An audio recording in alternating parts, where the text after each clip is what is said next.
Punjabi radio USA ਸੁਣ ਰਹੇ ਸਾਰੇ ਹੀ ਮਾਣਯੋਗ ਅਤੇ ਸਤਿਕਾਰਤ ਸਰੋਤਿਆਂ ਨੂੰ ਪੰਜਾਬੀ ਰੇਡੀਓ USA ਦੀ ਟੀਮ ਅਤੇ ਮੇਰੇ ਰਾਜਕਰਮੀਰ ਸਿੰਘ ਵੱਲੋਂ ਆਪ ਜੀ ਨੂੰ ਬਹੁਤ ਪਿਆਰ ਸਤਿਕਾਰ ਸਹਿਤ ਦੋਨੋਂ ਹੱਥ ਜੋੜ ਕੇ ਨਿੱਘੀ ਜਿਹੀ ਸਤਿ ਸ੍ਰੀ ਅਕਾਲ। ਸਭ ਨੂੰ ਜੀ ਨੂੰ ਆਖਦੇ ਹਾਂ। ਸੋ ਤੋਂ ਪ੍ਰੋਗਰਾਮ ਦੇ ਵਿੱਚ ਆਪ ਸਭ ਦਾ ਸਵਾਗਤ ਹੈ। ਪ੍ਰੋਗਰਾਮ ਖਬਰ ਤੇ ਨਜ਼ਰ ਅੱਜ 18 ਮਾਰਚ ਦਿਨ ਸ਼ੁੱਕਰਵਾਰ ਸਵੇਰ ਦੇ ਪ੍ਰੋਗਰਾਮ ਦੇ ਵਿੱਚ ਤੁਹਾਨੂੰ ਜੀ ਨੂੰ ਆਖਦੇ ਹਾਂ। ਅਤੇ ਅੱਜ ਦੇ ਸਵੇਰ ਦੇ ਖਬਰ ਤੇ ਨਜ਼ਰ ਪ੍ਰੋਗਰਾਮ ਦੇ ਵਿੱਚ ਸਾਡੇ ਨਾਲ ਜੁੜਦੇ ਨੇ ਮਲੋਟ ਸਟੂਡੀਓਜ਼ ਤੋਂ ਮਿੰਟੂ ਗੁਰੂਸਰੀਆ ਜੀ। ਮਿੰਟੂ ਜੀ ਨੂੰ ਪਿਆਰ ਭਰੀ ਨਿੱਘੀ ਸਤਿ ਸ੍ਰੀ ਅਕਾਲ। ਸ਼ੁਕਰੀਆ ਜੀ, ਸਾਰਿਆਂ ਨੂੰ ਸਤਿ ਸ੍ਰੀ ਅਕਾਲ। ਸਾਡੇ ਅੱਜ ਦੇ ਪ੍ਰੋਗਰਾਮ ਖਬਰ ਤੇ ਨਜ਼ਰ ਉਸ ਨੂੰ ਸਪਾਂਸਰ ਕਰਦੇ ਨੇ ਖਾਲਸਾ ਇੰਸ਼ੋਰੈਂਸ ਏਜੰਸੀ ਵਾਲੇ, ਜਿਨ੍ਹਾਂ ਦੇ ਕੋਲੋਂ ਹਰ ਤਰ੍ਹਾਂ ਦੀ ਇੰਸ਼ੋਰੈਂਸ ਕਰਵਾ ਸਕਦੇ ਹੋ।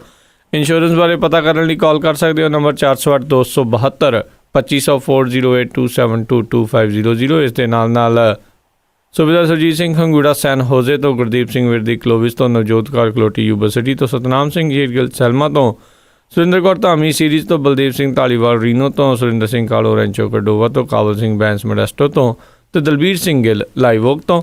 ਇਹਨਾਂ ਸਾਰਿਆਂ ਦਾ ਬਹੁਤ ਬਹੁਤ ਧੰਨਵਾਦ। ਜੇਕਰ ਤੁਸੀਂ ਜਾਂ ਕੋਈ ਹੋਰ ਕਾਰੋਬਾਰ ਵੀ ਇਸ ਪ੍ਰੋਗਰਾਮ ਨੂੰ ਸਪਾਂਸਰ ਕਰਨਾ ਚਾਹੁੰਦੇ ਹੋ, ਸੰਪਰਕ ਕਰ ਸਕਦੇ ਹੋ ਨੰਬਰ 408 722 7698 408 722 7698 ਉੱਤੇ। ਅਤੇ ਮਿੰਟੂ ਜੀ ਗੱਲਬਾਤ ਦਾ ਸਿਲਸਿਲਾ ਸ਼ੁਰੂ ਕਰਦੇ ਹਾਂ। SYL ਜਿਹੜੀ ਨਹਿਰ ਆ ਉਹ ਇਸ ਟਾਈਮ ਬਿਲਕੁਲ ਸਰਗਰਮ ਆ। ਉਸ ਦਾ ਮੁੱਦਾ ਪੂਰਾ ਜਿਹੜੀ ਉਸ 'ਤੇ ਸਿਆਸਤ ਪੂਰੀ ਉਸ ਦੀ ਘਮਾਸਾਨ ਜਾਰੀ ਆ। ਪੰਜਾਬ ਨੇ ਇਹ ਪਾਇਆ ਇੱਕ ਹੋਰ ਮਤਾ, ਨਾਲੇ ਪੰਜਾਬ ਅਦਾਲਤ ਵਿੱਚ ਨਵੀਂ ਅਪੀਲ ਕਰਨ ਦਾ ਵੀ ਕਰ ਰਹੇ ਆ ਤਿਆਰੀ। ਬਿਲਕੁਲ ਜੀ, ਇੱਕ ਘਮਸਾਨ ਹੈ ਜਿਹੜਾ ਸਿਆਸਤ ਦੇ ਪੂਰਾ ਵਾਰਾ ਆਇਆ ਪਿਆ। ਇਹ ਘਮਸਾਨ ਜਿਹੜਾ ਚੱਲਦਾ ਪਿਆ, ਸਿਆਸਤ ਰੱਜ ਕੇ ਫਾਇਦਾ ਉਠਾ ਰਹੀ ਹੈ। ਚੱਲੇ ਜਾਂ ਨਾ ਚੱਲੇ, ਪਰ ਸਿਆਸੀ ਚਾਟ ਦੀ ਰੇਹੜੀ ਹੈ ਜਿਹੜੀ ਉਹ ਖੂਬ ਚੱਲ ਨਿਕਲੀ ਹੈ। ਬਿਲਕੁਲ ਸੌਦਾ ਜਿਹੜਾ ਹੈ ਵਿਕ ਰਿਹਾ ਸ਼ਰੇਆਮ।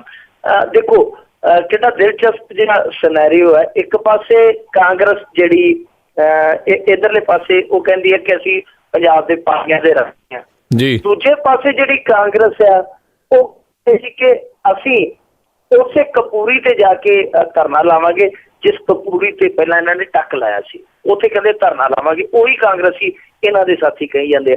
ਉਧਰ ਭਾਜਪਾ ਕਹਿੰਦੀ ਜੀ ਅਸੀਂ ਪਾਣੀ ਲੈ ਕੇ ਰਹਾਂਗੇ, ਇੱਧਰ ਭਾਜਪਾ ਜਿਹੜੀ ਉਹ ਕਹਿੰਦੇ ਜੀ ਅਸੀਂ ਤੇ ਪਾਣੀ ਦੇਣਾ ਨਹੀਂ।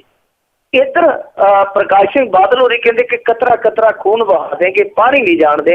ਦੂਜੇ ਪਾਸੇ ਜਿਹੜੇ ਉਹਨਾਂ ਦੇ ਪਰਮ ਮਿੱਤਰ ਆ ਚੌਟਾਲੇ, ਉਹ ਕਹਿੰਦੇ ਜੀ ਇਹਨਾਂ ਨੂੰ ਬਰਖਾਸਤ ਹੀ ਕਰ ਦਿਓ। ਇਹਨਾਂ ਦਾ ਜਿਹੜਾ ਕੰਮ ਕਰਨ ਦਾ ਢੰਗ ਸੰਵਿਧਾਨਿਕ ਹੈ, ਇਹਨਾਂ ਨੂੰ ਬਰਖਾਸਤ ਕਰਕੇ ਰਾਸ਼ਟਰਪਤੀ ਰਾਜ ਲਾਗੂ ਕੀਤਾ ਜਾਵੇ। ਸੋ ਬੜਾ ਦਿਲਚਸਪ ਜਿਹਾ ਕਿੱਸਾ ਹੈ। ਹੁਣ ਕਮਾਲ ਦੀ ਗੱਲ ਹੈ ਕਿ ਉਹ ਜਿਹੜੀ ਕਾਂਗਰਸ ਵਾਲੇ ਆ ਉਹ ਇੱਕ ਪਾਸੇ ਕਪੂਰੀ ਧਰਨਾ ਲਾਉਣ ਜਾ ਰਹੇ ਆ ਕਿ ਅਸੀਂ ਕਪੂਰੀ ਧਰਨਾ ਲਾਉਣ ਆਵਾਂਗੇ ਹੁੱਡਾ ਦੀ ਅਗਵਾਈ 'ਚ। ਦੂਜੇ ਪਾਸੇ ਇਹ ਜਿਹੜੇ ਨਹਿਰ ਪੂਰਦੇ ਪਏ ਕਈ ਫੜ ਕੇ, ਇਹਨਾਂ ਦਾ ਆਪਸ ਦੇ ਵਿੱਚ ਦੇਖ ਲਓ ਜੀ ਕਿਸ ਤਰ੍ਹਾਂ ਦਾ ਹੈ। ਇਹ ਉਧਰ ਜਾਨੀ ਜਾ ਕੇ ਸ਼ੰਭੂ ਬੈਰੀਅਰ ਤੋਂ ਪਰਲੇ ਪਾਸੇ ਜਾ ਕੇ ਹਿੱਤ ਜਿਹੜੇ ਬਦਲ ਜਾਂਦੇ ਆ। ਉਧਰ ਵੀ ਕਾਂਗਰਸ ਵਿਰੋਧੀ ਧਿਰ 'ਚ ਹੈ, ਇੱਧਰ ਵੀ ਵਿਰੋਧੀ ਧਿਰ 'ਚ ਹੈ। ਉਧਰ ਉਹਨੂੰ ਫਾਇਦਾ ਹੈ ਕਿ ਪਾਣੀ ਮੰਗਣ 'ਚ, ਇੱਧਰ ਫਾਇਦਾ ਹੈ ਪਾਣੀ ਰੋਕਣ 'ਚ, ਤੇ ਦੋਨੇ ਫਾਇਦੇ ਦੋਨੇ ਪਾਸੇ ਵੇਖ ਕੇ ਵਿਚਾਰੇ ਜਾ ਰਹੇ ਆ। ਉਹੀ ਹਾਲ ਭਾਜਪਾ ਦਾ, ਉਹ ਮੰਗ ਰਹੀ ਹੈ, ਇੱਧਰ ਪਾਣੀ ਹੈ ਜਿਹੜਾ ਉਹ ਬੰਦ ਕਰ ਰਹੀ ਹੈ। ਦੋਵੇਂ ਪਾਸੇ ਆਪੋ ਆਪਣੇ ਫਾਇਦੇ, ਉੱਧਰ ਸਰਕਾਰ 'ਚ, ਇੱਧਰ ਵੀ ਸਰਕਾਰ 'ਚ, ਦੋਵੇਂ ਪਾਸੇ ਕੰਮ ਚਲਾਉਣਾ। ਉਹੀ ਹਾਲ ਚੌਟਾਲਿਆਂ ਦਾ, ਉੱਧਰ ਉਹ ਇੱਧਰ ਇਹ ਸੱਤਾਧਾਰੀ ਹੈ। ਹੁਣ ਉਹੀ ਹਾਲ ਜਿਹੜਾ ਅੱਜ ਤੋਂ ਕਈ ਸਾਲ ਪਹਿਲਾਂ ਹੁੰਦਾ ਸੀ। ਇੱਕ ਪਾਸੇ ਦੇਵੀ ਲਾਲ ਜੀ ਹੁੰਦੇ ਸੀ, ਇੱਕ ਪਾਸੇ ਸਾਡੇ ਪ੍ਰਕਾਸ਼ ਸਿੰਘ ਬਾਦਲ ਹੁੰਦੇ ਸੀ, ਦੋਵੇਂ ਮੋਰਚੇ ਲਾਈ ਖੜੇ ਹੁੰਦੇ ਸੀ ਤੇ ਅੱਗਾਂ ਵੱਟੀਆਂ ਹੁੰਦੀਆਂ ਸੀਗੀਆਂ। ਉਹੀ ਹਾਲ ਬਿਲਕੁਲ ਹੋ ਰਿਹਾ। ਇੱਕ ਪਾਸੇ ਹੁਣ ਸਰਦਾਰ ਸੁਖਬੀਰ ਸਿੰਘ ਬਾਦਲ ਹੈ, ਦੂਜੇ ਪਾਸੇ ਦੋਨਾਂ ਦੀ ਪੀੜ੍ਹੀਆਂ ਬਦਲ ਗਈਆਂ, ਹਿੱਤ ਉਹੀ ਹੈ ਸਿਆਸਤ ਦੇ। ਪਰ ਵਿੱਚੋਂ ਹੁਣ ਜੇ ਦੇਖੀਏ ਕਿ ਇੱਕ ਚੰਗੀ ਪਹਿਲ ਪੰਜਾਬ ਇਹ ਕਰਨ ਜਾ ਰਿਹਾ ਹੈ। ਇਹਨਾਂ ਤਿਆਰੀ ਕੀਤੀ ਹੈ ਕਿ ਅਸੀਂ ਵੈਸੇ ਤਿਆਰੀਆਂ ਕਈ ਵਾਰ ਇਹਨਾਂ ਦੀਆਂ ਰਹਿ ਜਾਂਦੀ ਤੁਹਾਡੀ, ਇਹਨਾਂ ਨੇ ਅਪੀਲ ਕਰਨ ਦੀ ਸੋਚੀ ਹੈ ਕਿ ਮਾਲਕਾਨਾ ਹੱਕ ਤੈਅ ਕਰਨ ਲਈ ਜਿਹੜੀ ਇੱਕ ਵੱਖਰੀ ਜੋ ਕੰਮ ਪਹਿਲਾਂ ਕਰਨਾ ਚਾਹੀਦਾ ਸੀ। ਆਪਾਂ ਜਿਸ ਦਿਨ ਇਹ ਮੁੱਦਾ ਚੱਲਿਆ ਸੀ ਉਸ ਦਿਨ ਤੋਂ ਇਹ ਗੱਲ ਕਹਿੰਦੇ ਕਿ ਪਹਿਲਾਂ ਮਾਲਕ ਹੱਕ, ਤਾਂ ਉਹ ਜੋ ਕੰਮ ਪਹਿਲਾਂ ਕਰਨਾ ਚਾਹੀਦਾ ਸੀ ਉਹ ਸਭ ਤੋਂ ਅਖੀਰ ਤੇ ਕਰਨ ਲੱਗੇ ਆ, ਅਪੀਲ ਪਾਉਣ ਲੱਗੇ ਆ। ਚਲੋ ਦੇਰ ਆਏ ਦਰੁਸਤ ਆਏ। ਹੁਣ ਦੂਜੇ ਪਾਸੇ ਜਿਹੜਾ ਇੱਕ ਹੋਰ ਮਤਾ ਵੀ ਪਾਤਾ ਅੱਜ, ਫਿਰ ਉਹੀ ਦੁਹਰਾ ਦਿੱਤਾ ਕਿ ਅਸੀਂ ਕਿਸੇ ਵੀ ਹਾਲਤ ਵਿੱਚ ਪਾਣੀ ਨਹੀਂ ਜਾਣ ਦੇਵਾਂਗੇ, ਚਾਹੇ ਕੁਛ ਵੀ ਹੋ ਜੇ, ਕੋਈ ਵੀ ਫੈਸਲਾ ਆ ਜਾਵੇ। ਹੁਣ ਫੈਸਲਾ ਸੁਪਰੀਮ ਕੋਰਟ ਦਾ ਆਇਆ ਤੇ ਤੁਸੀਂ ਅਜੇ ਵੀ ਰੋਕੀਆਂ ਕਾਹਤੋਂ? ਫਿਰ ਜਦੋਂ ਮਤਾ ਪਾ ਕੇ ਤੁਸੀਂ ਕਹਿੰਦੇ ਹੋ ਕਿ ਕੋਈ ਵੀ ਫੈਸਲਾ ਅਜੇ ਨਹਿਰ ਨਹੀਂ ਬਣ ਦਿਆਂਗੇ, ਤਾਂ ਫਿਰ ਤੁਸੀਂ ਉਹ ਕੰਮ ਕਿਉਂ ਰੋਕਿਆ? ਇੱਕ ਪਾਸੇ ਤੁਸੀਂ ਕਹਿੰਦੇ ਹੋ ਕਿ ਇਹ ਨਹਿਰ ਨਹੀਂ ਹੋਣ ਬਣਨੀ, ਅਸੀਂ ਆਪਦਾ ਕੰਮ ਹੈ, ਅਸੀਂ ਇੱਕ ਕਥਾ ਨਹੀਂ ਪਾਣੀ ਜਾਣ ਦੇਣਾ। ਤੇ ਫਿਰ ਦੂਜੇ ਪਾਸੇ ਤੁਸੀਂ ਹੁਕਮ ਵੀ ਮੰਨੀ ਜਾਂਦੇ ਹੋ, ਮਤਾ ਵੀ ਪਾਈ ਜਾਂਦੇ। ਪਹਿਲਾ ਮਤਾ ਤੁਹਾਡਾ ਹਾਲੇ ਗਵਰਨਰ ਦੇ ਕੋਲੋਂ ਦਸਤਖਤਾਂ ਨੂੰ ਤਰਸਦਾ ਪਿਆ, ਤਾਂ ਤੁਸੀਂ ਫੇਰ ਪਾ ਦਿੱਤਾ। ਸੋ ਸਮਝ ਨਹੀਂ ਆਉਂਦੀ ਕੀ ਕਰ ਰਹੇ ਆ। ਪਰ ਕੁੱਲ ਮਿਲਾ ਕੇ ਜਿਵੇਂ ਮੈਂ ਅੱਗੇ ਕਿਹਾ, ਸਿਆਸੀ ਰੋਟੀਆਂ ਜਿਹੜੀਆਂ ਉਹ ਬਹੁਤ ਵਧੀਆ ਪੱਕ ਰਹੀਆਂ ਇਹਦੇ ਤੇ, SYL ਤੇ। ਹੁਣ ਉਮੀਦ ਕਰਦੇ ਆ ਕਿ ਅਗਲੇ ਆਉਣ ਵਾਲੇ ਦਿਨਾਂ ਦੇ ਵਿੱਚ ਇਹ ਮੁੱਦਾ ਜਿਹੜਾ ਉਹ ਹੋਰ ਵੀ ਦਿਲਚਸਪ ਬਣ ਜਾਏਗਾ, ਜਿਵੇਂ ਇਹ ਚੱਲਣਗੇ। ਕਿਉਂਕਿ ਉਧਰ ਕਾਂਗਰਸ ਵਾਲੇ ਆ, ਉਹ ਇੱਕ ਮੁੱਠ ਆ, ਹਰਿਆਣੇ ਵਾਲੇ ਆ ਉਹ ਇੱਕ ਮੁੱਠ ਆ, NLO ਹੋਵੇ ਚਾਹੇ ਕਾਂਗਰਸ ਆ ਚਾਹੇ ਭਾਜਪਾ, ਉਧਰ ਇੱਕ ਮੁੱਠ ਖੜੇ ਆ, ਇੱਧਰ ਇਹ ਇੱਕ ਮੁੱਠ ਖੜੇ ਆ, ਚਾਹੇ ਆਮ ਆਦਮੀ ਪਾਰਟੀ ਹੈ, ਭਾਜਪਾ, ਕਾਂਗਰਸ, ਅਕਾਲੀ ਦਲ, ਇਹ ਸਾਰੇ ਇੱਕ ਪਾਸੇ ਪੰਜਾਬ ਦੇ ਇੱਧਰ ਖੜੇ, ਕਿਉਂਕਿ ਇਹਨਾਂ ਦੇ ਹਿੱਤ ਪਾਣੀ ਰੋਕਣ ਨਾਲ ਜੁੜੇ ਆ, ਉਹਨਾਂ ਦੇ ਪਾਣੀ ਲੈਣ ਨਾਲ ਜੁੜੇ ਆ। ਹੁਣ ਦਿਲਚਸਪ ਰਹੇਗੀ ਅੱਗੇ ਦੀ ਸਿਆਸਤ ਜੀ। ਅਤੇ ਤੁਹਾਡੇ ਹਿਸਾਬ ਦੇ ਨਾਲ ਇਹ ਸਾਰੇ ਜਿਹੜੇ ਸਿਆਸੀ ਰੋਟੀਆਂ ਦੇ ਵਿੱਚੋਂ ਸਭ ਤੋਂ ਜ਼ਿਆਦਾ ਜਿਹੜਾ ਕਿਹਨੂੰ ਫਾਇਦਾ ਜਿਹੜਾ ਜੀ ਹੋਣ ਵਾਲਾ ਆ? ਕੀ ਇਸ ਦੇ ਵਿੱਚ ਅਕਾਲੀ ਹੈ ਜਿਹੜੇ ਜ਼ਿਆਦਾ ਫਾਇਦਾ ਲੈ ਕੇ ਜਾਣਗੇ ਜੋ ਵੀ ਇਸ ਦਾ ਨਤੀਜਾ ਹੁੰਦਾ ਹੈ, ਜਾਂ ਵਿਰੋਧੀ ਪਾਰਟੀਆਂ ਨੂੰ ਮਿਲੇਗਾ? ਹਾਲ ਦੀ ਘੜੀ ਅਕਾਲੀ ਜਿਹੜੇ ਉਹ ਫਾਇਦੇ 'ਚ ਨਜ਼ਰ ਆਉਂਦੇ ਆ। ਇੱਕ ਤੇ ਇਹ ਕਿ ਪਾਣੀ ਜਿਹੜਾ ਸੀਗਾ ਉਹਦਾ ਮੁੱਦਾ ਭਾਵਨਾਤਮਕ ਤੌਰ ਤੇ ਜੁੜਿਆ ਹੋਇਆ ਸੀ ਪੰਜਾਬੀਆਂ ਦੇ ਨਾਲ, ਉਹਦੇ ਤੇ ਸਟੈਂਡ ਜਿਵੇਂ ਕੈਪਟਨ ਅਮਰਿੰਦਰ ਸਿੰਘ ਦੀ ਬੱਲੇ ਬੱਲੇ ਹੋਈ ਸੀ, ਉਸੇ ਤਰ੍ਹਾਂ ਦੀ ਤਕਰੀਬਨ ਇਹਨਾਂ ਦੀ ਹੋਈ ਹੈ। ਔਰ ਨਹਿਰ ਦੇਖੋ, ਜਿਹੜੀ ਨਹਿਰ ਦੀ ਜ਼ਮੀਨ ਸੀ 15,000 ਪਰਿਵਾਰ ਤੇ ਸਿੱਧੇ ਰੂਪ ਦੇ ਵਿੱਚ ਹੀ ਉਹ ਨਾਲ ਖੜੇ, ਜਿਹਨਾਂ ਨੂੰ ਜ਼ਮੀਨ ਮਿਲ ਗਈ ਘਰੇ ਬੈਠੇ ਬਿਠਾਇਆ ਨੂੰ 15,000 ਪਰਿਵਾਰ ਦੇ ਲਾ ਲਓ ਤੁਸੀਂ ਕਿੰਨੇ ਹੋਣੇ ਅੱਗੇ। ਤਾਂ ਭਾਵਨਾਤਮਕ ਤੌਰ ਤੇ ਜਿਹੜਾ ਫਾਇਦਾ ਹੋਇਆ ਉਹ ਤੇ ਵੱਖਰਾ ਹੈ, ਉਹ ਤੇ ਅੱਡ ਹੈ, ਉਹਦੀ ਤਾਂ ਗੱਲ ਹੀ ਨਾ ਕਰੋ। ਤਾਂ ਜਿਹੜਾ ਇੱਕ ਲਾਸ ਹੋਇਆ ਸੀ ਇਹਨਾਂ ਨੂੰ ਪਿਛਲੇ ਸਮੇਂ ਨੂੰ, ਉਹ ਕੁਛ ਹੱਦ ਤੱਕ ਡੈਮੇਜ ਕੰਟਰੋਲ ਕਰਨ 'ਚ ਇਹ ਮੁੱਦਾ ਕਾਮਯਾਬ ਰਿਹਾ। ਕਦੇ ਕਦੇ ਤੇ ਸ਼ੱਕ ਪੈਂਦਾ ਕਿ ਜਿਵੇਂ ਉਧਰੋਂ ਜਾਟ ਅੰਦੋਲਨ ਦੀ ਬੜੀ ਗਰਦ ਚੜੀ ਹੋਈ ਸੀ, ਇੱਧਰੋਂ ਅਕਾਲੀਆਂ ਦੀ ਸਾਖ ਡਿੱਗੀ ਹੋਈ ਸੀ, ਅਕਾਲੀ ਭਾਜਪਾ ਸਰਕਾਰ ਦੀ। ਤਾਂ ਜਦੋਂ ਜਿਸ ਹਿਸਾਬ ਨਾਲ ਟਾਈਮਿੰਗ ਮੁੱਦੇ ਦੀ ਵੇਖੀ ਤੇ ਲੱਗਦਾ ਆ ਕਿ ਮੈਚ ਫਿਕਸਿੰਗ ਹੈ, ਫਿਕਸ ਮੈਚ ਹੈ। ਜੀ ਬਿਲਕੁਲ ਇਸੇ ਤਰੀਕੇ ਦੀ ਜਿਹੜੀ ਟਿੱਪਣੀ ਹੈ ਰਵੀਸ਼ ਕੁਮਾਰ ਦੁਆਰਾ ਵੀ ਜਿਹੜੀ ਆ, ਉਹਨਾਂ ਨੇ ਵੀ ਜਿਹੜੀ ਇਹ ਕੀਤੀ ਵੀ ਇਹ ਤਾਂ ਮੈਚ ਫਿਕਸਿੰਗ ਵਾਲਾ ਕੰਮ ਇਹਨਾਂ ਨੇ ਕੀਤਾ ਹੋਇਆ ਆ। ਅਤੇ ਅਗਲੀ ਜਿਹੜੀ ਆਪਾਂ ਗੱਲ ਕਰਦੇ ਵੀ ਰਾਹੁਲ ਗਾਂਧੀ ਦੀ ਪੰਜਾਬ ਫੇਰੀ ਕਿਹਾ, ਜਿਹੜੀ ਸਰਕਾਰ ਆ, ਪੁਲਿਸ ਅਤੇ ਡਰੱਗ ਤਸਕਰ ਆ, ਇਹਨਾਂ ਦੇ ਵਿੱਚ ਵੀ ਮੈਚ ਫਿਕਸਿੰਗ ਆ, ਗੱਠਜੋੜ। ਇਹ ਹੁਣ ਆ ਕੇ ਕਹਿੰਦੇ ਪਏ ਆ ਕਿ ਜੀ ਪੰਜਾਬ ਹੈ ਜਿਹੜਾ ਖੁਸ਼ਹਾਲੀ ਦੇ ਰਸਤੇ ਤੋਂ ਬਦਹਾਲੀ ਦੀ ਪਰੜੀ ਪੈ ਗਿਆ। ਉਹਦਾ ਕਾਰਨ ਇਹ ਹੈ ਕਿ ਸਰਕਾਰ, ਪੁਲਿਸ ਤੇ ਡਰੱਗ ਤਸਕਰਾਂ ਦਾ ਇੱਥੇ ਨੈਕਸਸ ਆ, ਤੇ ਇਹਨਾਂ ਨੂੰ ਮੋਤੀਆਬਿੰਦ ਹੋਇਆ ਸੀਗਾ।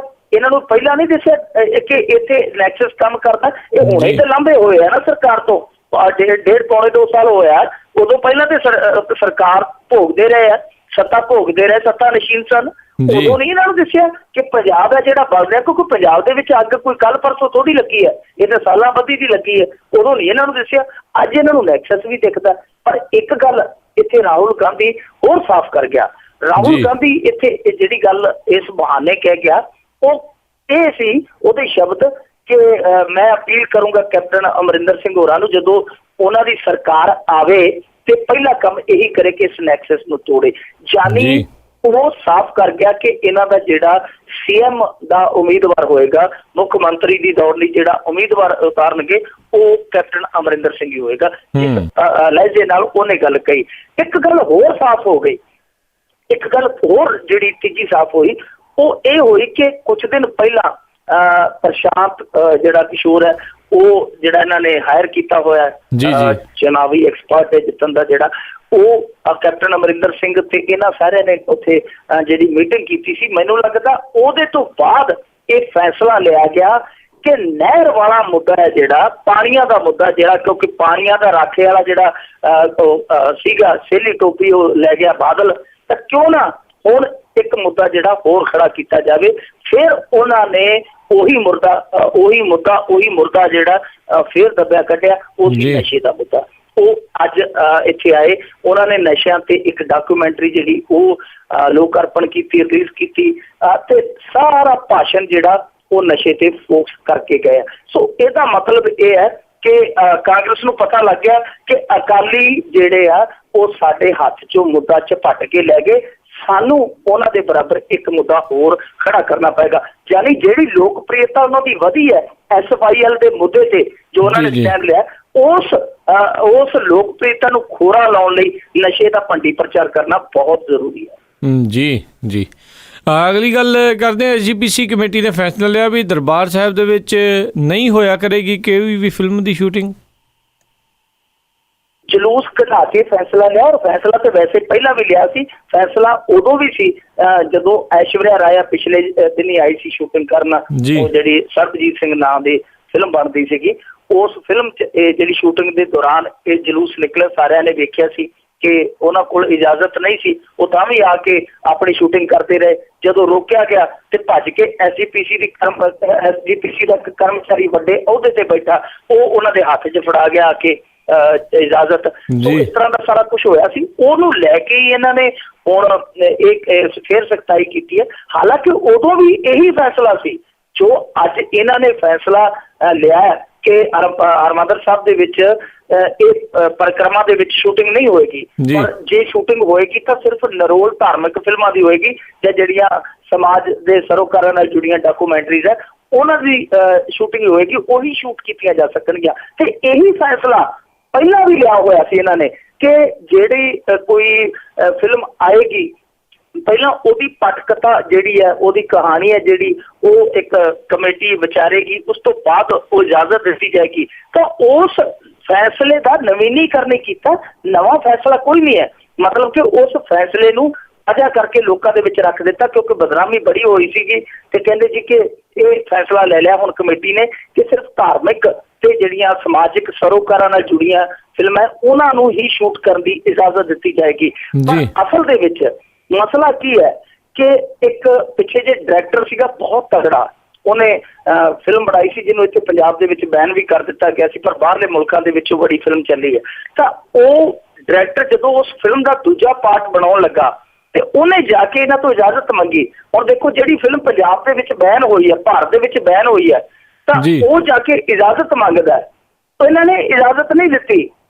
ਉਹ ਬੰਦਾ 15 ਦਿਨ ਉੱਥੇ ਧੱਕੇ ਖਾਂਦਾ ਰਿਹਾ, ਆਪਣੀ ਸ਼ੂਟਿੰਗ ਰੋਕ ਕੇ ਆਪਣੀ ਟੀਮ ਨੂੰ ਉੱਥੇ ਅੰਮ੍ਰਿਤਸਰ ਦੇ ਵਿੱਚ ਠਹਿਰਾ ਕੇ 15 ਦਿਨ ਇਹਨਾਂ ਨੇ ਗਦੀ ਗੇਟ 'ਚ ਪਾਈ ਰੱਖਿਆ। ਅਖੀਰ ਉਹ ਕਿਸੇ ਹੋਰ ਸੰਸਥਾ ਕੋਲ ਗਿਆ, ਉਹਨਾਂ ਨੇ ਆ ਕੇ ਇਹਨਾਂ ਨੂੰ ਅੱਖਾਂ ਵਿਖਾਈਆਂ, ਫਿਰ ਜਾ ਕੇ ਇਜਾਜ਼ਤ ਦਿੱਤੀ ਉਹ ਧਾਰਮਿਕ ਫਿਲਮ ਦਾ। ਤੇ ਉਹ ਫਿਲਮ ਜਿਹੜੀ ਹੈ ਉਹ ਹੁਣ ਸੈਂਸਰ ਬੋਰਡ ਨੇ ਉਹਦੇ ਨਾਂ ਤੇ ਇਤਰਾਜ਼ ਕਰ ਦਿੱਤਾ। ਦੇਖੋ, ਏਡੀ ਉਹ ਫਿਲਮ ਸਿੱਖ ਇਤਿਹਾਸ ਨਾਲ ਜੁੜੀ ਸੀਗੀ ਜਿਹਨੂੰ ਸੈਂਸਰ ਬੋਰਡ ਨੇ ਵੇਖਣ ਤੱਕ ਦੀ ਮਨਾ ਕਰ ਦਿੱਤਾ, ਤੇ ਇਹਨਾਂ ਨੇ ਉਸ ਫਿਲਮ ਨੂੰ ਸ਼ੂਟਿੰਗ ਕਰਨ ਦੀ ਆਗਿਆ ਨਹੀਂ ਸੀ ਦਿੱਤੀ। ਯਾਨੀ ਹੋਣਾ ਉਹੀ ਕੁਛ ਹੈ ਕਿ ਜਿਹੜੇ ਇਹਨਾਂ ਦੇ ਹੋਏ ਸੱਜਣਤਾਈ ਵਾਲੇ, ਉਹ ਤੇ ਭਾਵੇਂ ਕਮਰਸ਼ੀਅਲ ਫਿਲਮ ਵੀ ਲੈ ਕੇ ਆ ਜਾਣ, ਉਹਨੂੰ ਕਹਿ ਦੇਣ ਕਿ ਜੀ ਇਹ ਧਾਰਮਿਕ ਹੈ, ਤੇ ਭਾਵੇਂ ਉਧਰੋਂ ਧਾਰਮਿਕ ਵੀ ਆ ਜਾਏ, ਇਹ ਕਹਿਣਗੇ ਨਹੀਂ ਜੀ ਇਹ ਤੇ ਕਾਰੋਬਾਰੀ ਲੱਗਦੀ ਹੈ।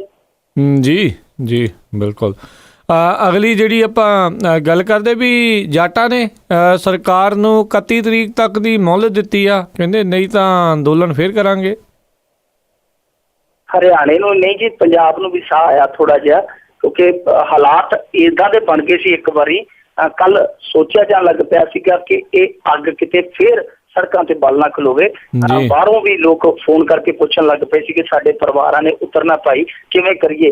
ਹਰਿਆਣਾ ਪੈਂਦਾ ਵਿੱਚ, ਹੁਣ ਹਰਿਆਣਾ ਅੱਗੇ ਬਿਹਾਰ ਵਿੱਚ ਟਰੱਕਾਂ ਵਾਲੇ ਕਹਿੰਦੇ ਸੀਗੇ ਕਿ ਗੁਹਾਟੀ ਵਰਗੀ ਲਾਈਨ ਨਹੀਂ ਜੇ ਵਿੱਚ ਬਿਹਾਰ ਨਹੀਂ ਹੁੰਦਾ, ਹੁਣ ਲੋਕੀ ਕਹਿਣ ਲੱਗੇ ਜੇ ਵਿੱਚ ਹਰਿਆਣਾ ਨਾ ਹੁੰਦਾ। ਤਾਂ ਉਹ ਹਰਿਆਣੇ ਦਾ ਜਿਹੜਾ ਡਰ ਸੀਗਾ ਉਹ ਇੱਕ ਥੋੜਾ ਜਿਹਾ ਲੈ ਗਿਆ, ਕਿਉਂਕਿ ਜਾਟਾਂ ਦੀ ਅੱਜ ਮਿਲਣੀ ਹੋਈ ਇਹਨਾਂ ਦੇ ਨਾਲ, ਲੀਡਰਾਂ ਦੇ ਨਾਲ, ਹਰਿਆਣੇ ਦੇ ਨਾਲ ਚੰਡੀਗੜ੍ਹ ਦੇ ਵਿੱਚ। ਉਸ ਤੋਂ ਬਾਅਦ ਉਹਨਾਂ ਨੇ 31 ਤਰੀਕ ਤੱਕ ਇਹਨਾਂ ਨੂੰ ਮੋਹਲਤ ਦਿੱਤੀ ਹੈ ਕਿ ਭਾਈ 31 ਤਰੀਕ ਤੱਕ ਜਾਂ ਤਾਂ ਜਿਹੜਾ ਇਜਲਾਸ ਚੱਲਦਾ ਪਿਆ, ਇਸ ਇਜਲਾਸ ਦੇ ਵਿੱਚ ਸਾਨੂੰ ਰਾਖਵਾਂ ਕਰਨ ਦਾ ਉਹ ਜਿਹੜਾ ਬਿੱਲ ਪਾਸ ਕਰਕੇ ਦਿਓ, ਨਹੀਂ ਤੇ ਫਿਰ 31 ਤਰੀਕ ਤੋਂ ਬਾਅਦ 3 ਅਪ੍ਰੈਲ ਨੂੰ ਸਾਡੇ ਅੰਦੋਲਨ ਦਾ ਸਾਹਮਣਾ ਕਰਨ ਲਈ ਤਿਆਰ ਰਹੋ।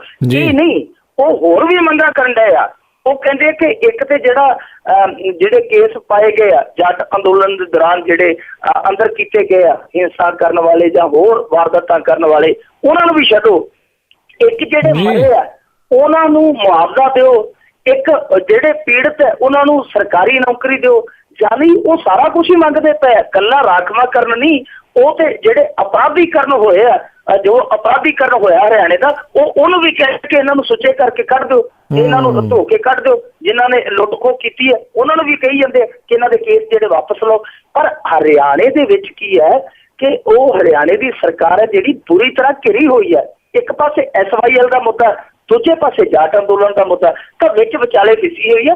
ਔਰ ਇਹ ਵੀ ਮੈਚ ਫਿਕਸ ਲੱਗਦਾ ਹੈ ਕਿਉਂਕਿ ਜਾਟ ਅੰਦੋਲਨ ਜਿਹੜਾ ਆ ਉਹ ਜਾਟ ਅੰਦੋਲਨ ਇਹ ਉਦੋਂ ਹੀ ਜ਼ਿਆਦਾ ਰੂਪ ਦੇ ਵਿੱਚ ਖੁੱਲ੍ਹ ਕੇ ਖੇਡਿਆ ਜਦੋਂ ਜਾਟਾਂ ਦੀ ਬਹੁਲਤਾ ਵਾਲੀ ਸਰਕਾਰ ਆਈ। ਇਹਨਾਂ ਦੇ ਨਾਂ ਚੱਕ ਕੇ ਦੇਖ ਲਓ, ਇਹਨਾਂ ਦੇ ਪਿਛੋਕੜ ਚੁੱਕ ਕੇ ਦੇਖ ਲਓ, ਹਰਿਆਣੇ ਦੇ ਮੰਤਰੀਆਂ ਦੇ ਬਹੁਤੇ ਇਹਨਾਂ ਦੇ ਨਾਲ ਹੀ ਜੁੜੇ ਆ। ਇਸੇ ਕਰਕੇ ਉਹ ਇਹਨਾਂ ਦਬਾਅ ਪਾਉਂਦੇ, ਉਹਨਾਂ ਨੂੰ ਪਤਾ ਕਿ ਕੋਈ ਗੱਲ ਨਹੀਂ, ਉੱਥੇ ਸਾਡੇ ਬੈਠੇ ਆ, ਸਾਨੂੰ ਕੋਈ ਖਤਰਾ ਨਹੀਂ। ਜੀ ਜੀ ਬਿਲਕੁਲ। ਗਿੱਚੀ ਦੇ ਉੱਤੇ ਧੌਣ ਰੱਖ ਕੇ ਦੇਖੋ ਜੀ ਇੱਦਾਂ ਮਨਾ ਲੈਂਦੇ ਆ। ਅਗਲੀ ਜਿਹੜੀ ਆਪਾਂ ਗੱਲ ਕਰੀਏ ਵੀ ਜਿਹੜਾ ਘੋੜਾ ਸ਼ਕਤੀਮਾਨ ਜੀ ਦੀ ਲੱਤ ਤੋੜ ਦਿੱਤੀ ਗਈ ਸੀਗੀ, ਉਸ ਦੇ ਉੱਤੇ ਜਿਹੜਾ ਹਮਲਾ ਕਰਨ ਵਾਲਾ ਭਾਜਪਾ ਦਾ ਵਿਧਾਇਕ ਆ ਉਸ ਨੂੰ ਗ੍ਰਿਫਤਾਰ ਕਰ ਲਿਆ ਗਿਆ।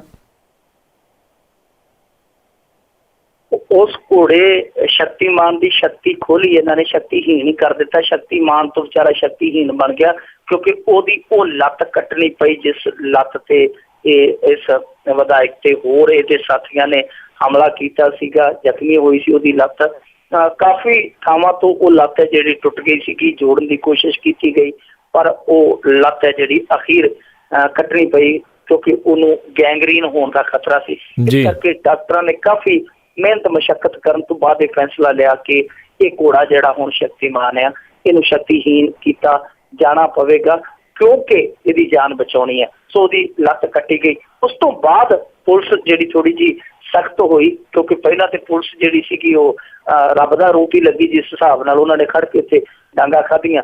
ਉਹ ਉਸ ਤੋਂ ਬਾਅਦ ਜਦੋਂ ਮੀਡੀਆ ਦੇ ਵਿੱਚ ਇਹ ਮੁੱਦਾ ਬੜਾ ਛਾਇਆ, ਫਿਰ ਉੱਥੋਂ ਦੀ ਜਿਹੜੀ ਕੰਨੜ ਪੁਲਿਸ ਹੈ ਕਰਨਾਟਕਾ ਦੀ, ਉਹਨਾਂ ਨੇ ਕੇਸ ਦਰਜ ਕੀਤਾ ਸੀਗਾ। ਵਿਧਾਇਕ ਜਿਹੜਾ ਗਣੇਸ਼ ਜੋਸ਼ੀ ਪਹਿਲਾਂ ਤਾਂ ਕਹਿੰਦਾ ਰਿਹਾ ਕਿ ਜੀ ਮੈਂ ਤਾਂ ਡੰਡਾ ਡਰਾਉਣ ਲਈ ਚੁੱਕਿਆ ਸੀ ਪਰ ਜਦੋਂ ਲੋਕਾਂ ਨੇ ਅੱਗੇ ਵੀਡੀਓ ਕੱਢ ਕੇ ਰੱਖੀਆਂ ਕਿ ਆ ਜੇ ਘੋੜੇ ਦੀ ਲੱਤ ਤੇ ਮਾਰ ਕੇ ਡਰਾਇਆ ਜਾਂਦਾ ਤੇ ਫਿਰ ਮਾਰਿਆ ਕਿੱਦਾਂ ਜਾਂਦਾ ਉਹ ਵੀ ਦੱਸ ਦਿਓ। ਫਿਰ ਥੋੜਾ ਜਿਹਾ ਗਣੇਸ਼ ਜੋਸ਼ੀ ਹੋਰੀ ਢਿੱਲੇ ਪਏ। ਅੱਜ ਉਹਨੂੰ ਫੜ ਲਿਆ ਗਿਆ, ਇੱਕ ਉਹਦਾ ਸਾਥੀ ਹੈ ਜਿਹੜਾ ਹੋਰ ਫੜ ਲਿਆ ਗਿਆ। ਪਰ ਇਹਨਾਂ ਨੂੰ ਜਿਹੜਾ ਫੜਿਆ ਗਿਆ ਉਹ ਦੋਸ਼ ਇਹ ਹੈ ਕਿ ਇਹਨਾਂ ਨੇ ਜਾਨਵਰ ਦੇ ਨਾਲ ਕਰੂਰਤਾ ਕੀਤੀ ਹੈ, ਮਤਲਬ ਕਿ ਉਹਦੇ ਨਾਲ ਦਇਆ ਭਾਵਨਾ ਨਾਲ ਵਰਤਾਓ ਨਹੀਂ ਕੀਤਾ, ਉਹਦੇ ਨਾਲ ਇਹ ਦਰਿੰਦਗੀ ਦੇ ਲਹਿਜੇ 'ਚ ਪੇਸ਼ ਆਇਆ। ਇਹ ਮਾਮਲਾ ਦਰਜ ਕੀਤਾ ਗਿਆ। ਹੁਣ ਦੇਖੋ ਸ਼ਕਤੀਮਾਨ ਘੋੜਾ ਸੀਗਾ ਜਿਹੜਾ ਉਹ ਪੁਲਿਸ ਫੋਰਸ ਦਾ ਹਿੱਸਾ ਸੀ।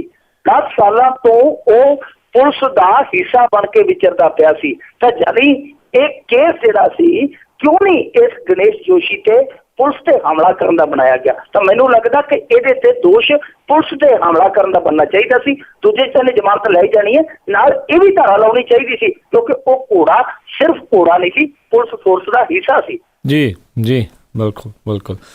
ਤੇ ਅਗਲੀ ਜਿਹੜੀ ਆਪਾਂ ਗੱਲ ਕਰੀਏ, ਇੱਕ ਵਿਧਾਇਕਾਂ ਨੇ ਮੰਤਰੀ ਨੂੰ ਪੁੱਛਿਆ ਮਾਮਿਓ ਕਦੋਂ ਆਉਂਗੇ, ਭਾਣਜੀਆਂ ਉਡੀਕਦੀਆਂ ਨੇ। ਇਸ ਸਾਡੀ ਅਸੈਂਬਲੀ ਦਾ ਦ੍ਰਿਸ਼ ਹੈ ਜੀ ਜਿੱਥੇ ਇੱਕ ਵਿਧਾਇਕ ਹੈ ਹਰਚੰਦ ਕੌਰ, ਉਹਨੇ ਗੁਲਜ਼ਾਰ ਸਿੰਘ ਰਣੀਕੇ ਜਿਹੜੇ ਸਾਡੇ ਮੰਤਰੀ ਨੇ ਉਹਨਾਂ ਨੂੰ ਪੁੱਛ ਲਿਆ ਕਿ ਭਾਈ ਤੁਸੀਂ ਤੇ ਕਹਿੰਦੇ ਸੀ ਜਦੋਂ ਦੂਜੀ ਵਾਰੀ ਆਉਣਾ ਸੀਗਾ ਸੱਤਾ ਦੇ ਵਿੱਚ, ਤੁਸੀਂ ਤੇ ਕਹਿੰਦੇ ਪਰਵਾਹ ਨਾ ਕਰਿਓ ਕੁੜੀਓ, ਸਰਕਾਰ ਤੁਹਾਡੇ ਵਿਆਹਾਂ ਤੇ ਮਾਮਾ ਬਣ ਕੇ ਬੌੜੇਗੀ। ਕਹਿੰਦੀ ਕਿ ਮਾਮਾ ਤੇ ਆਇਆ ਹੀ ਨਹੀਂ, ਅੱਗੋਂ ਉਹਨਾਂ ਕੁੜੀਆਂ ਦੇ 4-4 ਸਾਲ ਦੇ ਜਵਾਕ ਹੋ ਗਏ, ਮਾਮੇ ਨਾਨੇ ਤੇ ਆਏ ਨਹੀਂ, ਕਿੱਥੇ ਰਹਿ ਗਏ। ਫਿਰ ਗੁਲਜ਼ਾਰ ਸਿੰਘ ਰਣੀਕੇ ਥੋੜਾ ਜਿਹਾ ਤੈਸ਼ ਦੇ ਵਿੱਚ ਆ ਗਏ। ਉਹਨਾਂ ਨੇ ਜਿਹੜੇ ਜਵਾਬ ਦਿੱਤੇ ਬੜੇ ਤੱਕੇ ਲਹਿਜੇ 'ਚ ਦਿੱਤੇ ਕਿ ਆ ਥੋੜੇ ਜਿਹੇ ਰਹਿੰਦੇ ਆ ਜੀ ਕੇਸ, ਤੁਹਾਡੇ ਹਲਕੇ ਦੇ 67 ਕੋ ਰਹਿੰਦੇ ਆ, ਇਹ ਵੀ ਨਿਪਟਾ ਦਿਆਂਗੇ 31 ਮਾਰਚ 2016 ਤੱਕ। ਪਰ ਰਣੀਕੇ ਸਾਹਿਬ ਜਿਹੜਾ ਆ ਉਹ ਤਲਖੀ 'ਚ ਜਿਵੇਂ ਮਰਜ਼ੀ ਬੋਲੀ ਜਾਣ, ਅਸੈਂਬਲੀ 'ਚ ਜੋ ਮਰਜ਼ੀ ਬੋਲੀ ਜਾਣ, ਲੋਕਾਂ ਨੂੰ ਗੁੰਮਰਾਹ ਨਹੀਂ ਕਰ ਸਕਦੇ। ਹਾਲੇ ਆ 4-5 ਦਿਨ ਪਹਿਲਾਂ ਦੀ ਗੱਲ ਆ, ਅਖਬਾਰ ਦੇ ਵਿੱਚ ਬਹੁਤ ਮੋਟੀ ਖਬਰ ਲੱਗੀ ਸੀਗੀ ਕਿ ਕੱਲੇ ਪਟਿਆਲੇ ਦੇ ਰਾਜਪੁਰਾ ਬਨੂੜ ਦੇ ਇਲਾਕੇ 'ਚੋਂ ਅਨੇਕਾਂ ਕੁੜੀਆਂ ਸਾਹਮਣੇ ਆਈਆਂ ਜਿਨ੍ਹਾਂ ਦੇ ਬੱਚੇ 3-3 4-4 ਸਾਲ ਦੇ ਹੋ ਗਏ। ਉਹਨਾਂ ਨੂੰ ਹਾਲੇ ਤੱਕ ਜਿਹੜੀ ਇਹ ਮਾਮਿਆਂ ਦੇ ਸ਼ਗਨ ਵਾਲੀ ਸਕੀਮ ਹੈ, ਜਿਹੜੀ ਸ਼ਗਨ ਵਾਲੀ ਗੁਠਲੀ ਹੈ ਜਿਹੜੀ ਉਹ ਮਿਲੀ ਨਹੀਂ। ਔਰ ਮਿਲੀ ਇਸ ਲਈ ਨਹੀਂ ਕਿਉਂਕਿ ਬਹੁਤ ਵੱਡੀ ਇੱਕ ਮਿਲੀ ਭੁਗਤ ਚੱਲਦੀ ਪਈ ਹੈ। ਹੋ ਕੀ ਰਿਹਾ ਬਹੁਤੇ ਇਲਾਕਿਆਂ ਦੇ ਵਿੱਚ ਕਿ ਇਸ ਤਰ੍ਹਾਂ ਦੇ ਕੇਸ ਹੈ ਜਿਹੜੇ ਉਹ ਉੱਥੋਂ ਦਾ ਜਿਹੜਾ ਮਹਿਕਮਾ ਉਤਲੇ ਬੈਠੇ ਚੰਡੀਗੜ੍ਹ ਵਾਲੇ ਉਹ ਵੇਖ ਲੈਂਦੇ, ਜਿਹੜਾ ਗਰੀਬ ਗੁਰਬਾ ਸਾਲ 6 ਮਹੀਨੇ ਡੀਕ ਕੇ ਨਹੀਂ ਪੁੱਛ ਪ੍ਰਤੀਤ ਕਰਦਾ, ਉਹਨੂੰ ਫਿਰ ਕਾਲਜਾਂ 'ਚ ਦੂਜੇ ਪਾਸੋਂ ਕੱਢ ਕੇ ਤੇ ਇਕੱਠੇ ਕਰਕੇ ਉਹ ਫਿਰ ਵੰਡ ਕੇ ਛਕਾ ਛਕਾਈ ਹੋ ਜਾਂਦੀ ਹੈ। ਇਹ ਪੰਜਾਬ ਦੇ ਵਿੱਚ ਬਹੁਤ ਵੱਡਾ ਇੱਕ ਚੱਲਦਾ ਪਿਆ ਮਸਲਾ, ਔਰ ਇਸ ਪਾਸੇ ਨਾ ਤੇ ਸਰਕਾਰ ਦਾ ਧਿਆਨ ਹੈ ਤੇ ਨਾ ਵਿਰੋਧੀਆਂ ਦਾ ਧਿਆਨ ਹੈ। ਧਿਆਨ ਕਿਸੇ ਦਾ ਨਹੀਂ, ਲੋਕ ਵੀ ਇਸੇ ਧਿਆਨ 'ਚ ਬੈਠੇ ਆ ਕਿ ਜਿਹਨੂੰ ਮਿਲ ਜਾਂਦਾ ਉਹ ਕਹਿੰਦਾ ਜੀ ਕਿ ਵਾਕਿਆ ਮਾਮੇ ਬੋੜਦੇ ਆ, ਜਿਹਨੂੰ ਨਹੀਂ ਮਿਲਦਾ ਉਹ ਕਹਿੰਦਾ ਜੀ ਕਿ ਮਾਮੇ ਸਾਡੇ ਨਾਲ ਰੁੱਸੇ ਹੋਏ ਆ। ਜੀ ਜੀ ਬਿਲਕੁਲ ਜੀ। ਅਤੇ ਅਗਲੀ ਜਿਹੜੀ ਆਪਾਂ ਗੱਲ ਕਰੀਏ, ਪੰਜਾਬ ਦੇ ਕਿਸਾਨਾਂ ਨੇ ਜਲ ਸੈਸ ਦੇਣ ਤੋਂ ਹੱਥ ਖੜੇ ਕੀਤੇ। ਇਹ ਜਲ ਸੈਸ ਜਿਹੜਾ ਸੀਗਾ ਇਹ 2 ਸਾਲ ਪਹਿਲਾਂ ਲਾਇਆ ਗਿਆ ਸੀ ਪੰਜਾਬ ਸਰਕਾਰ ਵੱਲੋਂ, ਕਿਉਂਕਿ ਪਹਿਲਾਂ ਆਪਣੇ ਮਾਮਲਾ ਲੱਗਦਾ ਹੁੰਦਾ ਸੀ ਪੰਜਾਬ ਦੇ ਵਿੱਚ, ਮਾਮਲਾ ਕਹਿੰਦੇ ਹੁੰਦੇ ਸੀ, ਤੇ ਅੰਗਰੇਜ਼ਾਂ ਦੇ ਟਾਈਮ 'ਚ ਇਹਨੂੰ ਮਾਲੀਆ ਵੀ ਕਹਿ ਦਿੰਦੇ ਸੀਗੇ। ਤੇ ਉਹਦਾ ਬੜਾ ਸਿਆਪਾ ਪੈਂਦਾ ਹੁੰਦਾ ਸੀ, ਅਸੀਂ ਛੋਟੇ ਛੋਟੇ ਵਹਿੰਦੇ ਹੁੰਦੇ ਸੀ, ਜ਼ਿਮੀਂਦਾਰ ਉਹਨਾਂ ਨੂੰ ਫੜਨ ਆ ਜਾਂਦੇ ਹੁੰਦੇ ਸੀ ਪੁਲਿਸ ਵਾਲੇ, ਉਹ ਮਾਮਲਾ ਤੋਂ ਭੱਜ ਜਾਂਦੇ ਹੁੰਦੇ ਸੀਗੇ, ਫਿਰ ਉਹਨਾਂ ਨੂੰ 40-40 ਦਿਨ ਜੇਲ੍ਹ 'ਚ ਵੀ ਰੱਖਿਆ ਜਾਂਦਾ ਸੀ। ਉਹ ਇਸ ਕਰਕੇ ਮਾਮਲਾ ਸੀਗਾ ਜਿਹੜਾ ਉਹਦਾ ਬੜਾ ਵਿਵਾਦਤ ਕਿਸਮ ਦਾ ਰੌਲਾ ਸੀ, ਕਿਉਂਕਿ ਜ਼ਿਮੀਂਦਾਰ ਸੀਗੇ ਜਿਹੜੇ ਉਹ ਭਾਵੇਂ ਲੱਖਾਂ ਕਰੋੜਾਂ ਦੇ ਮਾਲਕ ਹੋਣ, ਜਦੋਂ ਮਾਮਲਾ ਦਿੰਦੇ ਸੀ ਤੇ ਉਹਨਾਂ ਦੇ ਦਿਲ ਨੂੰ ਹੌਲ ਜਿਹਾ ਪੈਂਦਾ ਹੁੰਦਾ ਸੀ। ਇਸ ਕਰਕੇ ਮੰਗ ਸੀਗੀ ਕਿ ਮਾਮਲਾ ਖਤਮ ਕੀਤਾ ਜਾਵੇ। ਮਾਮਲਾ ਖਤਮ ਕਰ ਦਿੱਤਾ, ਕਾਫੀ ਦੇਰ ਤੱਕ ਉਹ ਖਤਮ ਰਿਹਾ, ਪਰ ਪਿਛਲੀ ਵਾਰੀ ਪਿਛਲੇ ਸਾਲ ਤੋਂ, ਸ਼ਾਇਦ ਪਿਛਲੇ ਦੀ ਗੱਲ ਆ, ਉਦੋਂ ਪੰਜਾਬ ਸਰਕਾਰ ਨੇ ਚੋਰ ਮੋਰੀ ਥਾਣੀ ਇੱਕ ਜਲ ਸੈਸ ਲਾ ਦਿੱਤਾ ਸੀ ਕਿ ਜਿਹੜਾ ਨਹਿਰੀ ਪਾਣੀ ਵਰਤਦਾ ਉਹ ਕਿਸਾਨ ਜਲ ਸੈਸ ਦੇਗਾ। ਸ਼ਾਇਦ ਉਹ 50 ਕੁ ਰੁਪਏ ਪ੍ਰਤੀ ਏਕੜ ਸੀਗਾ ਜਲ ਸੈਸ, ਤੇ ਉਹ ਪਹਿਲੇ ਸਾਲ ਇਕੱਠਾ ਵੀ ਹੋ ਗਿਆ ਸੀਗਾ, ਪਰ ਦੂਜੇ ਸਾਲ ਉਹ ਘਟ ਗਿਆ, ਤੀਜੇ ਸਾਲ ਹੁਣ ਬਿਲਕੁਲ ਹੀ ਜਿਹੜਾ ਕਿਸਾਨਾਂ ਨੇ ਹੱਥ ਖੜੇ ਕਰ ਦਿੱਤੇ ਕਿ ਭਾਈ ਅਸੀਂ ਨਹੀਂ ਦੇ ਸਕਦੇ। ਇਹ ਜਲ ਸੈਸ ਲਾਇਆ ਸੀ ਇਹਨਾਂ ਨੇ ਨਹਿਰੀ ਢਾਂਚੇ ਨੂੰ ਵਿਕਸਿਤ ਕਰਨ ਲਈ, ਉਹਨੂੰ ਮੁਰੰਮਤ ਕਰਨ ਲਈ ਇਹ ਜਿਹੜਾ ਜਲ ਸੈਸ ਲਾਇਆ ਸੀ ਪੰਜਾਬ ਸਰਕਾਰ ਨੇ। ਪਰ ਹਕੀਕਤ ਇਹ ਹੈ ਕਿ ਨਹਿਰੀ ਢਾਂਚਾ ਜਿਹੜਾ ਸਾਰਾ ਉਹਦਾ ਬੁਨਿਆਦੀ ਵਿਕਾਸ ਹੈ ਜਾਂ ਮੁਰੰਮਤ ਦਾ ਕੰਮ ਹੈ, ਉਹ ਸਾਰਾ ਕੇਂਦਰ ਵੇਖਦੀ ਹੈ, ਕੇਂਦਰ ਤੋਂ ਸਾਰਾ ਬਜਟ ਆਉਂਦਾ ਹੈ, ਬਕਾਇਦਾ ਉਹ ਬਜਟ ਰੱਖਿਆ ਜਾਂਦਾ ਕੇਂਦਰ ਦੇ ਵਿੱਚ। ਪਰ ਸਾਡੀ ਪੰਜਾਬ ਸਰਕਾਰ ਨੇ ਮੂਰਖ ਬਣਾ ਕੇ ਉਹ ਜਲ ਸੈਸ ਵੀ ਲਾ ਦਿੱਤਾ। ਪਰ ਉਹ ਹੁਣ ਜਲ ਸੈਸ ਕਿਸਾਨ ਜਿਹੜੇ ਆ, ਕਿਉਂਕਿ ਜ਼ਿਆਦਾ ਪਾਣੀ ਹੈ, ਨਹਿਰੀ ਪਾਣੀ ਉਹ ਵਰਤਦੇ ਆ ਸਾਡੇ ਇੱਧਰ ਸਰਦਾਰ ਪ੍ਰਕਾਸ਼ ਸਿੰਘ ਬਾਦਲ ਹੋਰਾਂ ਦੇ ਇਲਾਕੇ ਦੇ ਲੋਕੀ, ਮਾਨਸਾ ਬਠਿੰਡਾ ਆਹ ਇਲਾਕਾ ਜ਼ਿਆਦਾ ਵਰਤਦਾ ਨਹਿਰੀ ਪਾਣੀ, ਕਿਉਂਕਿ ਥੱਲੜਾ ਪਾਣੀ ਹੈ ਜਿਹੜਾ ਜ਼ਮੀਨਦੋਜ਼ ਪਾਣੀ ਹੈ ਜਿਹੜਾ ਉਹ ਸਹੀ ਨਹੀਂ ਹੈ। ਤਾਂ ਇਸ ਇਲਾਕੇ ਦੇ ਵਿੱਚ ਤੇ ਮਾਲੀਆ ਛੱਡ ਕੇ ਇੱਥੋਂ ਦੇ ਕਿਸਾਨਾਂ ਦੇ ਕੋਲ ਤੇ ਹੈ ਹੀ ਕੱਖ ਨਹੀਂ, ਕਿਉਂਕਿ ਨਰਮਾ ਜਿਹੜਾ ਸੀਗਾ ਉੱਥੇ ਜਾਨਵਰ ਚੱਟ ਗਏ, ਕੋਈ ਮੱਛਰ, ਕੋਈ ਤੋਤਾ, ਕੋਈ ਇੱਧਰੋਂ ਕੋਈ ਉੱਧਰੋਂ, ਨਰਮਾ ਤੇ ਸਾਰਾ ਖਾ ਗਏ। ਹੁਣ ਮਾਲੀਆ ਜਿਹੜੇ ਕਿਸਾਨ ਨੂੰ ਦੇਣਗੇ ਤੇ ਦੇਣਗੇ ਵੀ ਕਿੱਥੋਂ? ਕਿਸਾਨ ਆਪਣੀ ਜਗ੍ਹਾ ਸਹੀ ਨੇ, ਸਰਕਾਰ ਨੂੰ ਚਾਹੀਦਾ ਹੈ ਜੇ ਸਾਰੇ ਪੰਜਾਬ ਦੇ ਕਿਸਾਨਾਂ ਲਈ ਬਿਜਲੀ ਮਾਫ ਕੀਤੀ ਜਾ ਸਕਦੀ ਹੈ ਤਾਂ ਫਿਰ ਕੁਝ ਕੁ ਕਿਸਾਨਾਂ ਤੇ ਇਹ ਤਲਵਾਰ ਕਾਹਤੋਂ ਰੱਖੀਏ, ਫਿਰ ਇਹ ਵੀ ਮਾਫ ਕਰ ਦੇਣ। ਜੀ ਜੀ ਬਿਲਕੁਲ। ਅਤੇ ਅਗਲੀ ਜਿਹੜੀ ਆਪਾਂ ਗੱਲ ਕਰੀਏ, ਸੁਖਬੀਰ ਬਾਦਲ ਬੋਲੇ ਨੇ ਵੀ ਅਰਵਿੰਦ ਕੇਜਰੀਵਾਲ ਨੇ ਪੰਜਾਬ ਦੇ ਨਾਲ ਖੜ ਕੇ ਪਾਣੀ ਦੇ ਮੁੱਦਿਆਂ ਦੇ ਉੱਤੇ ਦਿੱਲੀ ਦੇ ਨਾਲ ਗੱਦਾਰੀ ਕੀਤੀ ਆ। ਸਰਦਾਰ ਸੁਖਬੀਰ ਸਿੰਘ ਬਾਦਲ ਤਰਕ ਦਿੰਦੇ ਪਏ ਆ ਕਿ ਕਹਿੰਦੇ ਜੇ SYL ਨਹਿਰ ਜਾਂਦੀ ਤਾਂ ਉਹਦਾ 2% ਪਾਣੀ ਜਿਹੜਾ ਦਿੱਲੀ ਨੂੰ ਵੀ ਜਾਣਾ ਸੀ। ਇਸ ਕਰਕੇ ਪੰਜਾਬ ਦੇ ਵਿੱਚ ਆ ਕੇ ਪੰਜਾਬ ਦੀਆਂ ਵੋਟਾਂ ਲਈ ਅਰਵਿੰਦ ਕੇਜਰੀਵਾਲ ਨੇ SYL ਦੇ ਹੱਕ 'ਚ ਖੜ ਕੇ, ਪੰਜਾਬ ਦੇ ਹੱਕ 'ਚ ਖੜ ਕੇ ਦਿੱਲੀ ਵਾਸੀਆਂ ਨਾਲ ਗੱਦਾਰੀ ਕਰ ਦਿੱਤੀ। ਹੁਣ ਵੇਖੋ, ਪਹਿਲਾਂ ਕਹਿੰਦੇ ਸੀ ਅਰਵਿੰਦ ਕੇਜਰੀਵਾਲ ਸਟੈਂਡ ਸਪਸ਼ਟ ਕਰੇ, ਕਾਂਗਰਸ ਵਾਲੇ ਵੀ ਕਹਿੰਦੇ ਸੀ, ਅਕਾਲੀ ਵੀ ਕਹਿੰਦੇ ਸੀ, ਅਕਾਲੀਆਂ ਨੇ ਬਕਾਇਦਾ ਪ੍ਰੈਸ ਨੋਟ ਜਾਰੀ ਕੀਤੇ ਕਿ ਅਰਵਿੰਦ ਕੇਜਰੀਵਾਲ ਆਪਦਾ ਪੱਖ ਦੱਸੇ। ਕੈਪਟਨ ਅਮਰਿੰਦਰ ਸਿੰਘ ਵੀ 3-4 ਦਿਨ ਲਗਾਤਾਰ ਇਹੀ ਤਵਾ ਲਾਈ ਰੱਖੀ ਆ ਕਿ ਅਰਵਿੰਦ ਕੇਜਰੀਵਾਲ ਆਪਦਾ ਪੱਖ ਦੱਸੇ, ਉਹ ਹਰਿਆਣਵੀ ਹੈ, ਇਹ ਹੈ, ਉਹ ਹੈ। ਜੇ ਹੁਣ ਬੋਲਿਆ ਉਹ ਕਹਿੰਦੇ ਜੀ ਗਦਾਰ ਹੈ। ਕਮਾਲ ਦੀ ਗੱਲ। ਵੈਸੇ ਮੇਰੇ ਹਿਸਾਬ ਨਾਲ ਅਰਵਿੰਦ ਕੇਜਰੀਵਾਲ ਵੀ ਕਈ ਵਾਰੀ ਜਿਹੜਾ ਹੈ ਉਹ ਫੜਦਾ ਹੀ ਚੱਲ ਜਾਂਦਾ, ਬਹੁਤੇ ਗਾਹ ਨਿਕਲ ਜਾਂਦਾ, ਉਹਨੂੰ ਬੋਲਣਾ ਨਹੀਂ ਸੀ ਚਾਹੀਦਾ ਇਸ ਮੁੱਦੇ ਤੇ, ਕਿਉਂਕਿ ਉਹ ਇਹਨਾਂ ਨੂੰ ਕਹਿੰਦਾ, ਉਲਟਾ ਇਹਨਾਂ ਨੂੰ ਸਵਾਲ ਕਰਦਾ ਕਿ ਭਾਈ ਮੈਂ ਤੀਜੇ ਰਾਜ ਦਾ ਮੁੱਖ ਮੰਤਰੀ, ਜਿਵੇਂ ਤੁਹਾਡੀ ਉੱਤੇ ਬੀਬੀ ਸੋਨੀਆ ਗਾਂਧੀ ਬੈਠੀ ਹੈ, ਤੁਹਾਡਾ ਨਰਿੰਦਰ ਮੋਦੀ ਬੈਠਾ ਹੈ, ਤੁਸੀਂ ਪਹਿਲਾਂ ਉਹਨਾਂ ਤੋਂ ਸਟੈਂਡ ਸਪਸ਼ਟ ਕਰਾਓ ਕਿ ਉਹ ਕਿਹੜੇ ਪਾਸੇ ਖੜੇ ਆ। ਜੇ ਉਹ ਦੱਸਣਗੇ ਤਾਂ ਫਿਰ ਮੈਂ ਵੀ ਦੱਸ ਦੂੰ। ਜੀ ਜੀ। ਅਤੇ ਇੱਕ ਚੀਜ਼ ਇਸ ਟਾਈਮ ਨੋਟ ਕਰਨ ਵਾਲੀ ਗੱਲ ਆ ਵੀ ਜਿਹੜਾ ਬਾਦਲ ਸਾਹਿਬ ਕਹੀ ਜਾਂਦੇ ਵੀ ਸੁਪਰੀਮ ਕੋਰਟ ਦਾ ਫੈਸਲਾ ਮੰਨਣ ਤੋਂ ਇਨਕਾਰ ਕਰ ਦੇਣਾ ਆ, ਸਾਨੂੰ ਮਨਜ਼ੂਰ ਨਹੀਂ ਆ, ਸਾਰਾ ਕੁਛ ਉੱਦਾਂ ਕਰ ਦੇਣਾ ਆ। ਇਹ ਫਿਰ 84 ਵੇਲੇ ਦੀਆਂ ਇਹਨਾਂ ਦੇ ਉਹ ਬਿਆਨ ਵੀ ਯਾਦ ਆਉਂਦੇ ਆ ਵੀ ਜਦੋਂ ਇਹਨਾਂ ਨੇ ਫੌਜੀਆਂ ਨੂੰ ਬੈਰਕਾਂ ਛੱਡ ਕੇ ਜਿਹੜਾ ਜੀ ਅੱਖ ਆਇਆ ਸੀਗਾ, ਫਿਰ ਉਸ ਤੋਂ ਬਾਅਦ ਦੇ ਵਿੱਚ ਉਹਨਾਂ ਫੌਜੀਆਂ ਦੀ ਬਾਅਦ ਦੇ ਵਿੱਚ ਸਾਰ ਵੀ ਨਹੀਂ ਲਈ। ਇੱਕ ਤੇ ਇਤਿਹਾਸ ਦੁਹਰਾਇਆ ਤਾਂ ਨਹੀਂ ਜਾ ਰਿਹਾ ਵਾਰ-ਵਾਰ? ਇਹ ਤਾਂ ਲੋਕਾਂ ਨੂੰ ਸਮਝਣਾ ਚਾਹੀਦਾ। ਇਤਿਹਾਸ ਅਸੀਂ ਲੋਕ ਤੇ ਇਤਿਹਾਸ ਨਾਲ ਜੁੜਦੇ ਆ, ਅਸੀਂ ਜਿਵੇਂ ਜਿਵੇਂ ਸਮਾਂ ਬੀਤਦਾ ਜਾਂਦਾ ਅਸੀਂ ਟੁੱਟਦੇ ਜਾਂਦੇ ਆ। ਹਿਸਟਰੀ ਕੱਢ ਕੇ ਵੇਖ ਲਓ, ਇੱਕ ਕੰਮ ਨਹੀਂ ਹੈ ਇਹ ਤੇ। ਹੁਣ ਦੇਖੋ ਲੰਗੋਵਾਲ ਨੂੰ ਜਿਨ੍ਹਾਂ ਨੇ ਮਾਰਿਆ ਤੇ ਉਹਨੂੰ ਵੀ ਸ਼ਹੀਦ ਕਹਿੰਦੇ ਆ ਤੇ ਲੰਗੋਵਾਲ ਨੂੰ ਵੀ ਸ਼ਹੀਦ ਆਖੀ ਜਾਂਦੇ ਆ। ਬੈਰਕਾਂ ਛੱਡਣ ਵਾਲਿਆਂ ਨੂੰ ਉਦੋਂ ਛਡਾਉਣ ਵਾਲਿਆਂ ਨੂੰ ਇਹਨਾਂ ਉਕਸਾਇਆ, ਬਾਅਦ ਦੇ ਵਿੱਚ ਉਹਨਾਂ ਨੂੰ ਅੱਤਵਾਦੀ ਕਿਹਾ। ਸੋ ਬਹੁਤ ਕੁਝ ਹੈ ਨਾ, ਸਾਡੇ ਲੋਕਾਂ ਨੂੰ ਸੋਚਣਾ ਚਾਹੀਦਾ। ਲੋਕ ਜਿਹੜੇ ਆ ਉਹ ਹੁਣ ਥੋੜੇ ਜਿਹੇ ਸਿਆਣੇ ਤਾਂ ਹੋਏ ਆ, ਪਰ ਉਸ ਪੱਧਰ ਤੇ ਅੱਗੇ ਜਾ ਕੇ ਨਹੀਂ ਸੋਚ ਰਹੇ ਕਿ ਸਿਆਸੀ ਹਿੱਤ ਹੈ ਜਿਹੜੇ ਉਹ ਲੋਕ ਹਿੱਤਾਂ ਦੇ ਸੱਜਣ ਨਹੀਂ ਹੈ। ਜਿਹੜੇ ਸਿਆਸੀ ਹਿੱਤ ਹੈ ਉਹ ਲੋਕ ਹਿੱਤਾਂ ਦੇ ਮਿੱਤਰ ਕਦੇ ਨਹੀਂ ਬਣ ਸਕਦੇ, ਕਿਉਂਕਿ ਸਿਆਸਤ ਨੇ ਆਪਣਾ ਪੱਖ ਦੇਖਣਾ। ਹੁਣ SYL ਦੇ ਮੁੱਦੇ ਤੇ ਹੋ ਇਹੀ ਰਿਹਾ। ਜੇਕਰ ਟਕਰਾਅ ਹੋ ਗਿਆ ਜੀ, ਇਹਨਾਂ ਦੇ ਤਾਂ ਅੱਗੇ ਵੀ ਕੁਛ ਨਹੀਂ ਸੀ ਵਿਗੜਿਆ। ਇਹਨਾਂ ਦੇ ਤਾਂ ਫਾਰਮ ਹੈਗੇ ਆ ਬਾਹਰ। ਅੱਗੇ ਸਰਦਾਰ ਸੁਖਬੀਰ ਸਿੰਘ ਬਾਦਲ ਬਾਹਰ ਪੜ੍ਹ ਆਇਆ ਸੀਗਾ ਉਸ ਦੌਰ ਦੇ ਵਿੱਚ, ਹੁਣ ਵੀ ਇਹਨਾਂ ਦੇ ਕੋਲ ਬਾਹਰ ਹੈ, ਬਹੁਤ ਕੁਛ ਆ। ਉਹ ਜਾ ਕੇ ਉੱਥੇ ਬਹਿ ਜਾਣਗੇ। ਜੇ ਕੋਈ ਨੁਕਸਾਨ ਹੁੰਦਾ ਹੈ, ਨੁਕਸਾਨ ਸਾਡੇ ਲੋਕਾਂ ਦਾ ਹੋਣਾ, ਔਰ ਲੋਕ ਪਹਿਲਾਂ ਇਹਨਾਂ ਭੱਥਿਆਂ 'ਚ ਆ ਕੇ ਬਹੁਤ ਵੱਡਾ ਨੁਕਸਾਨ ਕਰ ਚੁੱਕੇ ਆ। ਜੇਕਰ ਹੁਣ ਫੇਰ ਕਿਸੇ ਭੱਜੇ 'ਚ ਆਉਂਦੇ ਆ ਤਾਂ ਮੈਨੂੰ ਲੱਗਦਾ ਫਿਰ ਲੀਡਰ ਹੁਸ਼ਿਆਰ ਨਹੀਂ, ਲੋਕ ਬੇਵਕੂਫ ਆ। ਜੀ ਬਿਲਕੁਲ। ਬਹੁਤ ਬਹੁਤ ਧੰਨਵਾਦ ਕਰਦੇ ਹਾਂ ਤੁਹਾਡਾ ਮਿੰਟੂ ਗੁਰਸਰੀਆ ਜੀ, ਤੁਸੀਂ ਸਾਡੇ ਨਾਲ ਜੁੜੇ ਆ ਕੇ ਇਹਨਾਂ ਖਬਰਾਂ ਦੇ ਬਾਰੇ ਸਾਨੂੰ ਵਿਸਤਾਰ 'ਚ ਜਾਣਕਾਰੀ ਦਿੱਤੀ। ਅਗਲੇ ਬੁਲੇਟਿਨ ਤੱਕ ਲਈ ਤੁਹਾਡਾ ਬਹੁਤ ਬਹੁਤ ਧੰਨਵਾਦ, ਮਿਹਰਬਾਨੀ, ਸਤਿ ਸ਼੍ਰੀ ਅਕਾਲ। ਸ਼ੁਕਰੀਆ ਜੀ, ਸਤਿ ਸ਼੍ਰੀ ਅਕਾਲ। ਤੇ ਸਰੋਤਿਓ, ਇੱਥੇ ਹੀ ਸਾਡਾ ਅੱਜ ਦਾ ਇਹ ਪ੍ਰੋਗਰਾਮ ਆ ਉਹ ਹੁਣ ਸਮਾਪਤ ਹੁੰਦਾ ਆ। ਮੈਨੂੰ ਰਾਜਕਰਨਵੀਰ ਸਿੰਘ ਨੂੰ ਵੀ ਇਜਾਜ਼ਤ ਦਿਓ। ਮੇਰੇ ਵੱਲੋਂ ਆਪ ਸਭ ਨੂੰ ਬਹੁਤ ਪਿਆਰ ਸਤਿਕਾਰ ਸਾਹਿਬ ਦੋਨੋਂ ਅੱਜ ਜੋੜ ਕੇ ਨਿੱਘੀ ਜਿਹੀ ਸਤਿ ਸ਼੍ਰੀ ਅਕਾਲ। ਜਿਉਂਦੇ ਵਸਦੇ ਰਹੋ, ਹੱਸਦੇ ਖੇਲਦੇ ਰਹੋ ਤੇ ਸੁਣਦੇ ਰਹੋ ਜੀ ਪੰਜਾਬੀ ਰੇਡੀਓ USA।